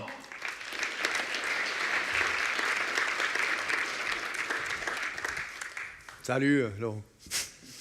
C'était l'équipe ici. Bonjour à toutes et à tous. C'est un plaisir d'être là. C'est un plaisir vraiment de chaque fois de revenir à l'Uni. Uni que j'ai quitté il y a bien trop longtemps. Et en fait, je voulais d'abord vous passer ça, mais ça c'était juste pour vous emmerder avec un petit peu de neige. Il n'y a pas une monstre connexion là apparemment, parce qu'en fait ma presse c'est un site web quoi. Donc si la presse n'est pas géniale, je vais faire a cappella. Et en plus, je venais de rajouter une super image hyper bien dans WhatsApp d'une copine de cet après-midi. Je ne sais pas qui c'est qui a été raidé cet après-midi, mais genre ils ont eu 50 mètres de puff, alors j'étais hyper fâché. Et du coup, j'ai dit ta photo pourrie, je vais la mettre sur la présentation, mais apparemment, bref, ça n'a pas marché. C'est pas très grave. Donc mon nom est Christophe Barman. Moi, l'entrepreneuriat, il m'est venu de manière assez un peu par hasard, mais il m'est venu du monde associatif. Alors, je ne sais pas qui parmi vous est dans le monde associatif, en l'occurrence, levez la main peut-être, qui est actif dans une association. Pas mal de monde. C'est certainement, pour moi, la meilleure école. Les gens souvent me disent, mais d'où vient ton idée du management participatif ? Donc, on a créé une boîte il y a 5 ans avec des amis dans lequel il n'y a pas de hiérarchie.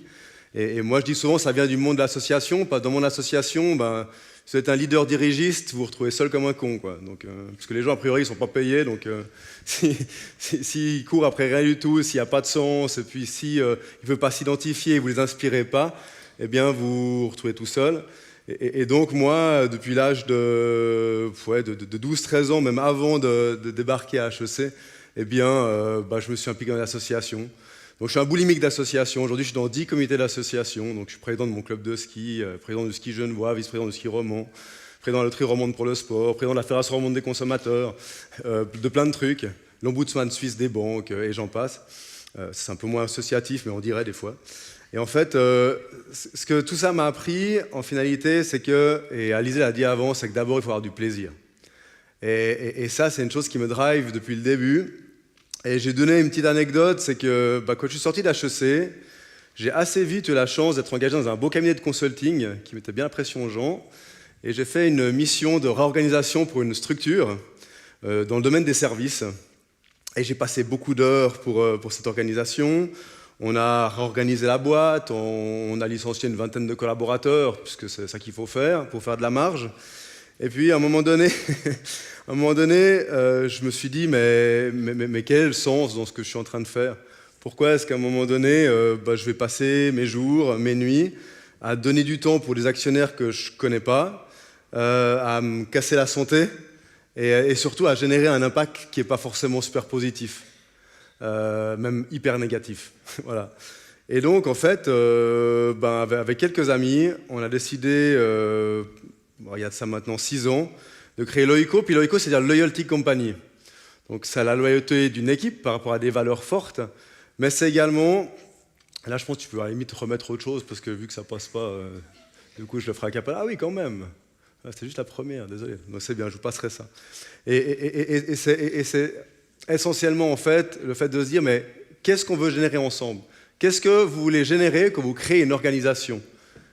Et c'est vrai qu'il y a eu pas d'entrepreneurs qui sont succédés sur la scène, et assez rarement, les entrepreneurs vous disent qu'ils veulent faire un max de pognon. En général, les entrepreneurs ont d'abord une idée, ils ont une histoire qu'ils ont envie de perpétuer, ils ont envie de créer quelque chose avec une équipe. Donc on a créé Loico il y a 6 ans, et puis Loico est assez particulière, je vais après rentrer après, mais le business model est hyper simple. En fait, on veut être un one-stop shop pour ce qu'on appelle les fonctions de support administratif d'organisation. Facile. On outsource les RH, les finances, les assurances, le marketing, à part le marketing, que des trucs un peu chiants, vous le concéderez. Et la différence par rapport, je dirais, nos concurrents, c'est des fiduciaires, c'est des courtiers d'assurance, c'est des conseillers en RH. Et en fait, c'est des gens qui sont tous bien habillés, bien cravatés, qui arrivent bien à l'heure et qui ont un business model relativement standard. Et nous, on s'est dit, on va le faire de manière relativement différente. D'abord, on a voulu du full web. Ensuite, on a voulu des valeurs très différentes que je vais présenter. Et puis, on a choisi ce modèle One Stop Shop.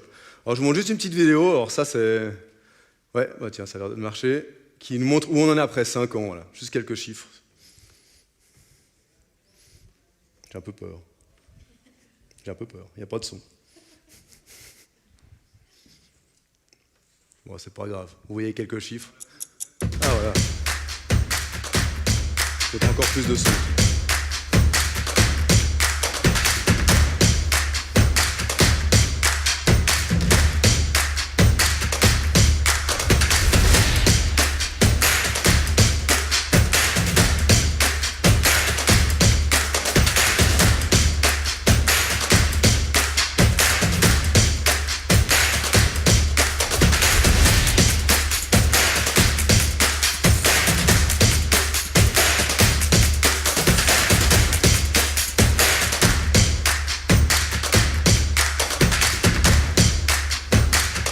Is now in the gold medal position.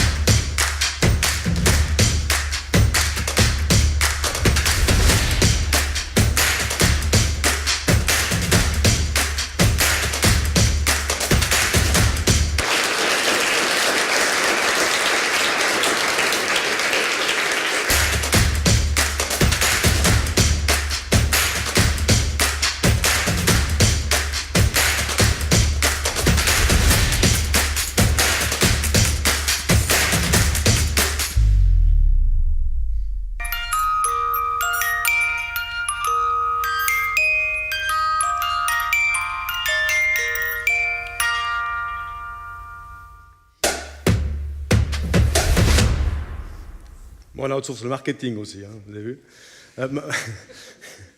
Maintenant, il y a une chose qu'on a voulu générer ensemble, et puis c'était vraiment le cœur de ma présentation, c'est de se dire, mais tiens, à un moment donné, quand on crée une boîte, pourquoi est-ce qu'on le fait? Et je pense qu'il y a besoin aujourd'hui, on l'a déjà dit ce soir, de revoir la notion de performance dans le monde des affaires. On a un climat qui ne va pas très bien, mais ça, je n'ai pas besoin de vous en faire la leçon. On a un monde du travail qui est complètement flou, en l'occurrence, on ne sait pas ce qui va se passer dans quelques années. Est-ce que vous savez qu'en 2017, c'est la première fois dans l'histoire des États-Unis qu'il y a eu plus de jobs créés en dehors des organisations que dedans? D'accord? Donc il y a eu plus de jobs créés en freelance, en entrepreneuriat, etc., que dans les organisations traditionnelles.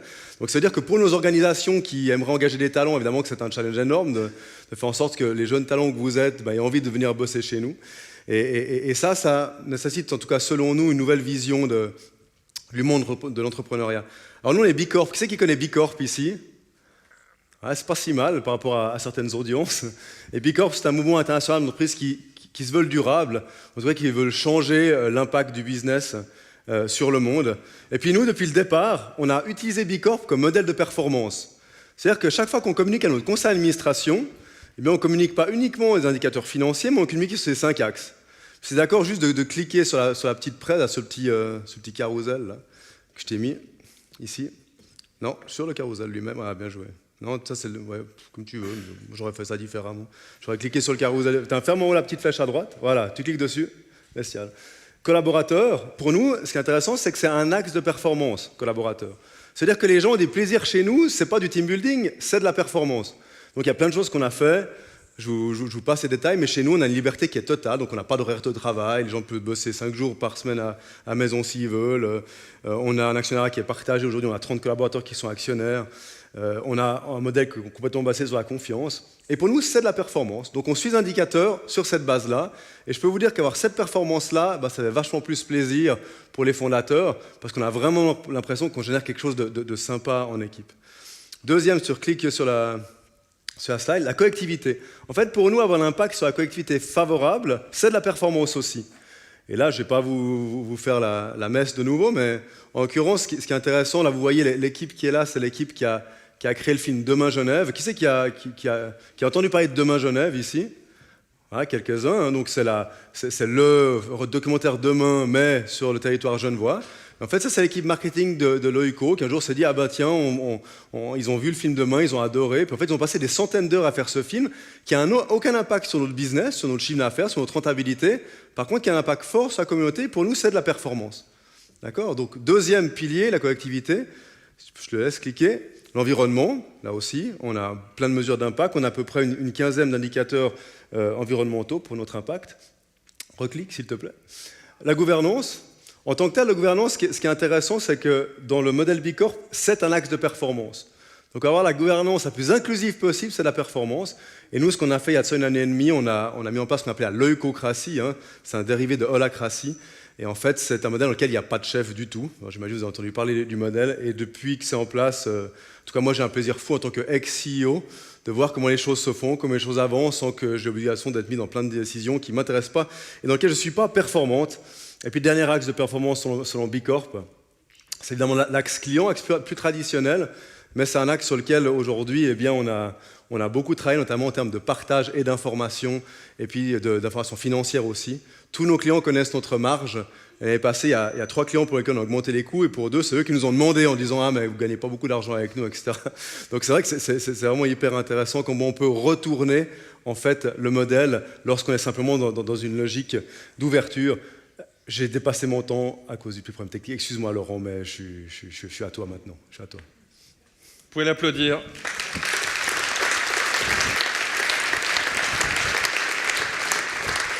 Merci Christophe. Alors, l'histoire, donc tu la racontes très vite, malheureusement tu n'avais pas énormément de temps. L'OICO a existé avant d'être une holacratie. Hein, oui. C'est le terme technique. Tout le monde dit holo, mais c'est holacratie. J'ai bien répété. Qu'est-ce que ça a amené comme gain de productivité, le fait de lâcher prise? C'est-à-dire que toi, tu ne te présentes plus comme CEO, tu dis je suis l'ex-CEO, et en fait, vous avez amené cette transparence, cette égalité entre les différents collaborateurs. Alors aujourd'hui, au niveau chiffré, c'est difficile à dire. Hein, ça fait 18 mois qu'on est passé en leucocratie, parce qu'on est un dérivé de holacratie. Et en fait, nous c'est parti d'un principe très simple. C'est vrai que quand vous créez une start-up, et on en a eu pas mal ici aujourd'hui, en fait, vous avez les conditions 4 qui sont toutes pourries, vous êtes assis sur des cartons, et en fait, tout le monde est hyper engagé et motivé. Puis après, la boîte se développe, puis le niveau baisse. Puis pourquoi, en fait? Et nous, on s'en est rendu compte mécaniquement, c'est qu'en fait, tout le monde était hyper impliqué au départ. Après, l'entreprise s'est développée, et on a fait quoi? On a mis des couches hiérarchiques pour pouvoir se coordonner. Et quand vous mettez des couches hiérarchiques, en fait, vous voyez que vous éloignez les gens et du pouvoir et du savoir, et donc les gens se désengagent mécaniquement, quoi. Et nous, on a fait retour en arrière, et ce qui est assez génial maintenant, c'est qu'on voit, nous, on a une application de communication qui s'appelle Teams, qu'on utilise à l'interne, vous devez connaître, et moi, je suis comme un gamin à devant, je vois les trucs qui se font, les projets qui se lancent, etc., sans qu'il y ait une espèce de cerveau tout en haut qui dise oui, ça on fait pas, ça on fait pas. Et c'est hyper, c'est passionnant, quoi. Ça bouge beaucoup plus vite. Merci beaucoup, Christophe Barman. Je vais reprendre ça. Merci. Ah, je vais le donner d'ailleurs. Est-ce qu'on peut juste remettre le dernier slide de Christophe? Ça serait possible en régie? Est-ce que vous pouvez me mettre le dernier? Voilà. Donc il s'appelle Christophe Barman. Oh, elle était facile. Oh, ouais, voilà, juste pour vous dire que l'apéro est dans 15 minutes. Notre dernière intervenante, c'est vraiment une des entrepreneuses les plus en vue et les plus inspirantes de notre région. Elle est cofondatrice des jus Opaline et de la Fondation Opaline. Je vous demande de faire un tonnerre d'applaudissements pour Sophia Demeyer.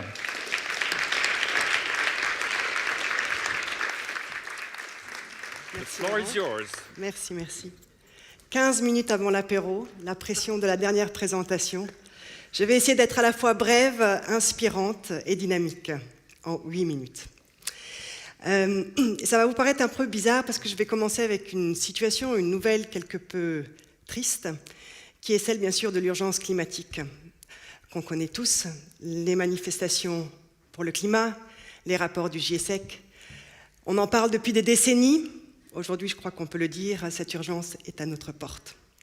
Alors, qu'est-ce que ça veut dire? Ça veut dire déjà que ça nous questionne tous autant qu'on est sur le système politique, sur le rôle des entreprises, qu'elles soient petites, moyennes ou les multinationales, mais également sur notre rôle en tant qu'individu. Intrapreneur, entrepreneur, peu importe. Je vous souhaite être acteur du changement, et qui dit acteur du changement fait appel à un mode d'intrapreneur ou d'entrepreneur. Cette vision de ce dérèglement climatique, de cette perte de sens, moi je l'ai eue personnellement il y a 15 ans. C'était en 2004. Si je recule encore un petit peu, en 97, mon premier emploi, j'avais 20 ans, 23 ans, eh bien il était comme avocate. Avocate dans un grand cabinet à Londres, au service de multinationales, vu que mon domaine de compétences était les fusions et acquisitions.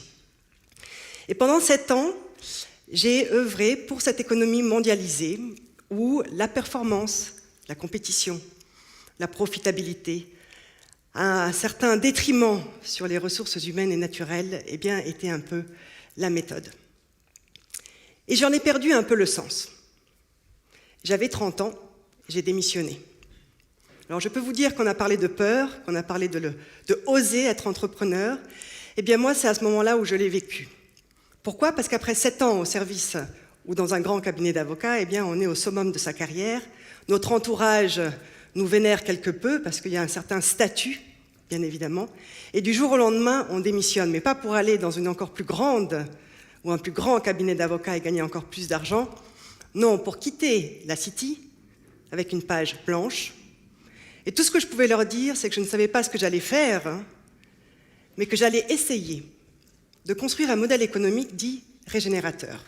Donc plus de collaboration, plus de compréhension, plus de dignité. Par où j'ai commencé? Merci Laurent pour le changement du slide, c'était un parfait timing. Eh bien j'ai commencé par là. Je me suis immersée dans la nature. Pourquoi la nature? Eh bien pour plusieurs raisons. La première, c'est qu'elle est accessible à tout le monde. Il n'y a pas besoin de compétences spéciales, de statut, rien. Vous pouvez y aller quand vous voulez. Et elle réveille en nous l'intuition. Parce que dans la nature, tous nos sens sont éveillés. À une condition, si on apprend à l'observer, si on apprend à regarder chaque geste de cette nature et voir à quel point il est important, parce que rien n'est perdu dans la nature. Une goutte de pluie est importante. Et donc ça réveille en nous cette intuition, c'est la première chose. Et la deuxième chose, c'est l'émerveillement. Je suis pour ma part émerveillée quand je vais dans la nature et que je m'ouvre à cette observation. Et l'intuition et l'émerveillement sont pour moi deux sources fondamentales de l'intrapreneuriat ou de l'entrepreneuriat. Pourquoi? Parce qu'ils nous ouvrent tous les sens pour observer ce qui nous entoure et faire de notre projet, qu'il soit au sein d'une entreprise ou qu'il soit notre projet au cœur de ce que l'on fait, un projet d'impact social et environnemental. Donc, comment est-ce que j'ai commencé? En 2004, j'ai commencé avec le concept Whitepod. Whitepod, je ne sais pas si certains d'entre vous le connaissent, mais il est en vallée. Ce sont des tentes en forme d'igloo qui sont tout simplement mises dans la nature, dans une sorte de concept écotouristique. Donc j'ai pu recréer un lien à la nature et le proposer à mes clients et voir, sur toutes les années où je l'ai géré, 4 ans, l'intuition se réveiller, l'émerveillement se réveiller au cœur de ces personnes qui, par la suite, ont utilisé cette énergie pour changer leur mode de vie ou même changer de profession. En 2009, on peut changer le slide s'il te plaît Laurent, merci. Je ne sais pas pourquoi d'ailleurs j'ai pas... Ah oui, parce que je devais avoir un papier. Tu veux que je la prenne? Ah oui, pardon, excusez-moi. Donc en 2009, je fonde Opaline. Qui connaît ici Opaline? Ah ça me fait vraiment plaisir. Donc Opaline est une entreprise qui produit des jus et des limonades que vous voyez là, locales. Ça, c'est vraiment son ADN de base. Alors pourquoi Opaline? On me le demande souvent, mais pourquoi tu as fait des jus de fruits après ton concept d'écotourisme? Eh bien tout simplement parce que quand je gérais ce concept d'écotourisme, j'avais beaucoup de peine à me sourcer en jus de fruits ou limonade locale, qui avait, au-delà du côté sain et nutritif, un sens dans la démarche. Donc après 4 ans d'expérience entrepreneuriale, je me suis dit, je vais aller un pas plus loin et je vais lancer, sans avoir aucune expérience dans la transformation de fruits, Opaline jus de fruits. Donc, qu'est-ce qu'il y a comme principes fondamentaux dans cette entreprise, à part le fait que nous produisons des boissons locales et naturelles? Eh bien, tout d'abord, il y a le Bicorp. Alors, j'ai heureusement pas besoin d'aller dans plus de détails parce que Christophe l'a fait pour moi. Nous sommes effectivement certifiés Bicorp. Les points de gouvernance, les points d'inclusion, les points d'autonomie, d'intrapreneuriat dans notre entreprise sont clés. Mais au-delà de ça, il y en a 2 autres dont j'aimerais vous parler, qui pour moi sont capitaux. Le premier, c'est cette notion du local. Souvent, quand on parle de local, on nous dit « mais c'est super parce que c'est écologique ». Bien sûr, c'est vrai. Qui dit local, dit moins de transport, dit moins d'émissions carbone. Donc c'est une réalité, c'est une évidence. Mais au-delà de l'écologie, qui dit local, dit que nous pouvons tisser des liens humains avec nos fournisseurs. Dans le cas d'Opaline, nos fournisseurs sont quand même des personnes importantes, plus que ce sont les paysans. Et que nous vivons aujourd'hui une grande crise, et aussi au niveau de l'agriculture, du système économique qui s'est construit autour de l'agriculture, qui font que les terres aujourd'hui agricoles sont considérées comme des terres de rendement. Opaline, avec son modèle et sa quête d'impact, collabore avec ces agriculteurs. Ce ne sont pas des fournisseurs, ce sont des parties prenantes importantes de notre écosystème, tout simplement parce que s'il n'existe pas, notre produit n'existe pas. Et donc aujourd'hui, grâce à ces 10 ans de collaboration, eh bien, on peut ensemble envisager ce que l'on a appelé la transition agricole. Alors, je ne vais pas vous en donner tous les détails parce qu'on n'a pas le temps, mais enfin, on a un projet collaboratif avec nos agriculteurs partenaires de comment transiter d'une agriculture de rendement à une agriculture qui est plutôt une agriculture basée sur la vie et la régénération des sols. Deuxième principe fondamental, c'est cette notion de communauté. Opaline n'a pas de budget marketing. C'est un souhait depuis le départ. Parce qu'au lieu d'investir dans un budget marketing qui coûte cher, et vous les voyez, les grands boards dans les gares qui vous disent que le jus de fruits Opaline est le meilleur et qu'il faut l'acheter parce que c'est X, Y, Z mieux que les autres, on préfère investir cet argent pour partir à la rencontre de nos points de vente. Points de vente indépendants, épiciers, cafetiers, restaurateurs. Pour nous, c'est très très important. Parce que de nouveau, on tisse un lien humain. Alors, bien évidemment, difficile à considérer dans un business plan ou dans un fichier Excel, parce que c'est une opération humaine. Mais qu'est-ce que ça veut dire? Ça veut dire qu'aujourd'hui, on change notre regard sur la notion de la recherche et développement. On n'a pas besoin de budget de recherche et développement, parce que notre communauté est la source de notre innovation. Puisqu'on est à l'écoute, je vous l'ai dit par rapport à la nature, à l'écoute de ce qui nous entoure. On peut entendre ce qu'un épicier nous dit. Et nos recettes, nos formats de bouteilles, la communication, aussi simple soit-elle qu'on leur fournit, est en réponse à ce partage-là. Donc on n'est pas dans une situation, moi je vous dis et vous, vous faites, on est dans une co-création, pour reprendre le terme de Christophe que j'aime beaucoup aussi et qui a été cité par Anne en début de soirée. Donc voilà pour les 2 principes fondamentaux.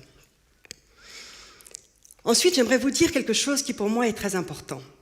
C'est au niveau de certains sceptiques qui nous traitent un petit peu d'utopistes ou qui nous disent « oui, Opaline, aujourd'hui, c'est quoi ?» Opaline, aujourd'hui, c'est quand même 1 million de bouteilles vendues.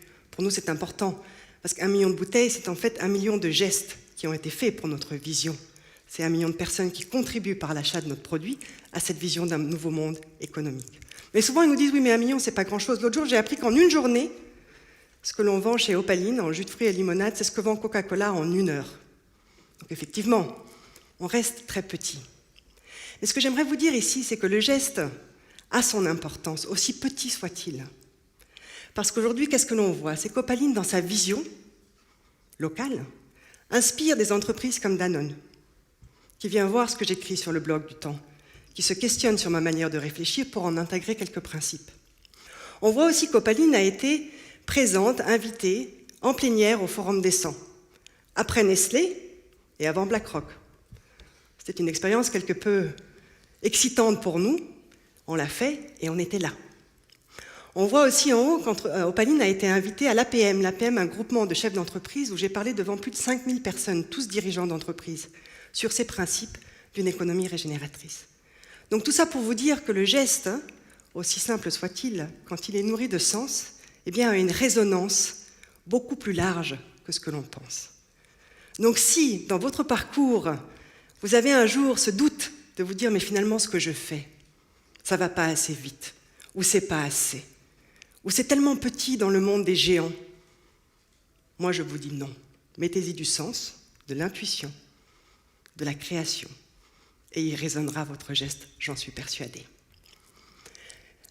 Après cette résonance, qu'est-ce qu'on s'est posé comme question? Parce que l'innovation, l'entrepreneuriat, pour moi, c'est une quête de tous les jours. On a envie, et plus on le fait, et plus on a envie d'aller plus loin. Et le plus notre intention d'impact est claire, le plus on va aller plus loin. Donc en 2008, qu'est-ce qu'on a fait? On a créé la Fondation Opaline. Pourquoi on a créé la Fondation Opaline?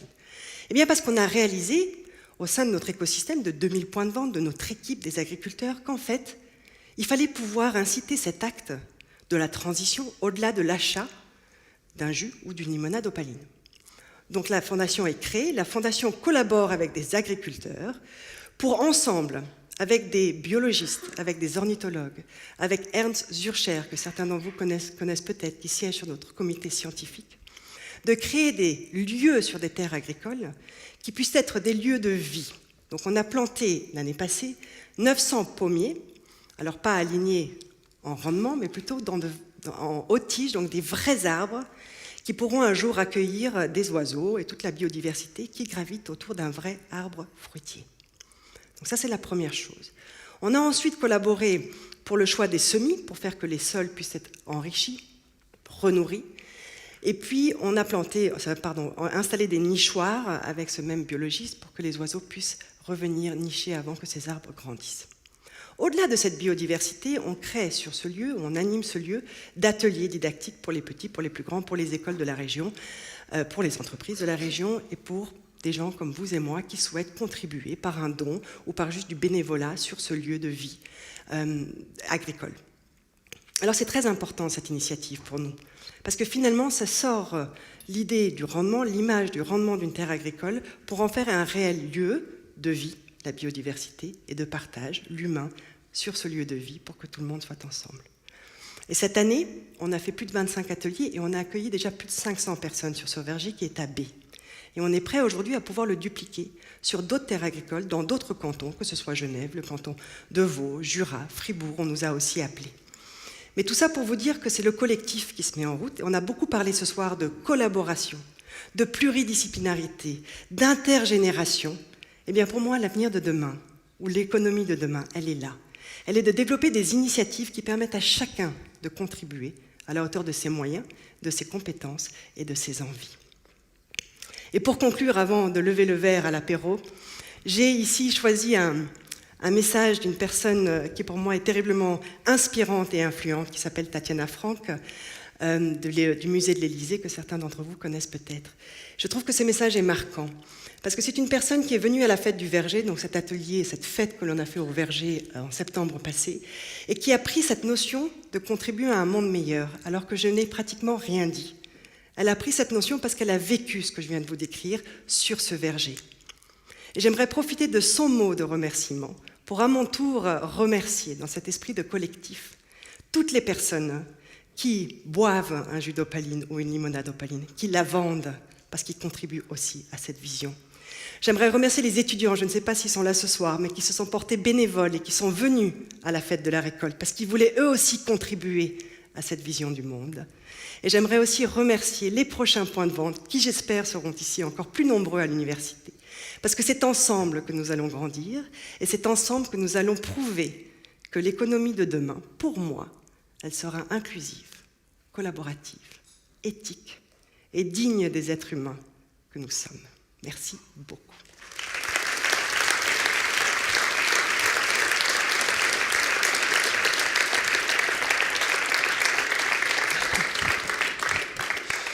Merci Sophia, je crois que c'était une bonne idée de finir avec un discours aussi inspirant. Non, on t'a laissé dépasser, mais c'était très bien. On avait un peu de marge dans les horaires. Ça va très très loin le système Opaline. Alors t'en as pas parlé en détail, mais je connais un petit peu. Par exemple, il y a transparence totale sur les salaires et égalité des salaires dans l'entreprise. Il y a des choses vraiment très concrètes qui sont organisées de façon complètement originale, en tout cas vue du point de vue du business habituel. On peut prendre des vacances quand on veut, tant qu'on n'a pas besoin de venir au bureau, etc. C'est vraiment une grande ouverture. Non, tout à fait. D'ailleurs, ça rejoint un peu le principe de la gouvernance dont a parlé Christophe. Alors, au niveau de la transparence des chiffres, pour nous, elle est clé. Pourquoi ? Parce qu'elle incite déjà la dignité dont je vous parle. Donc, si on travaille tous pour une entreprise, que chacun sache à quelles conditions chacun y travaille. Et puis, ça nourrit aussi l'intrapreneuriat, l'autonomie. C'est-à-dire qu'on est conscient de ce que l'entreprise nous verse, nous paye finalement, et donc ce qu'on peut lui rendre aussi en termes d'engagement sur la vision de l'entreprise. C'est un principe très important. On vit dans un monde où en fait des choses qui sont pragmatiquement et qui sont du bon sens en fait ont l'air complètement folles, alors que c'est ce qui ne fonctionne pas comme ça qui est peut-être un peu fou. Un article terrible que j'avais lu il y a, je crois, 2 mois dans le Guardian, disant que les entreprises qui faisaient du bio et du green le cachaient parce qu'il y avait cette idée que si on faisait quelque chose de sustainable, c'est qu'on était économiquement moins performant. Qu'est-ce que tu en penses de ça ? Bien, je pense qu'aujourd'hui, il y a un réel risque de ce qu'on appelle le greenwashing, bien sûr, parce que les grandes entreprises se questionnent beaucoup face à cette transition écologique. Alors, comment est-ce que nous, on le vit ? C'est vrai qu'on n'en parle pas, beaucoup, parce qu'on part du principe que si on le fait bien, ce sont nos partenaires qui vont en parler. C'est notre épicier qui va dire « mais regardez, Opaline fait ».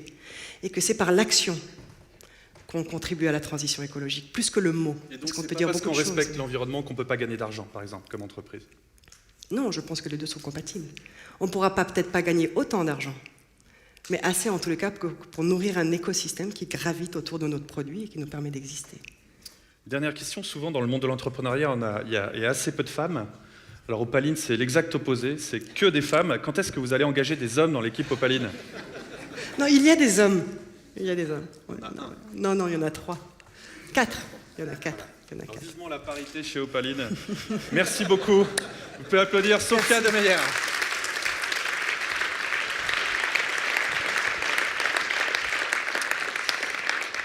Et le mot de la fin revient à Anne Hidon, que je vous demande d'applaudir. Merci Anne de revenir.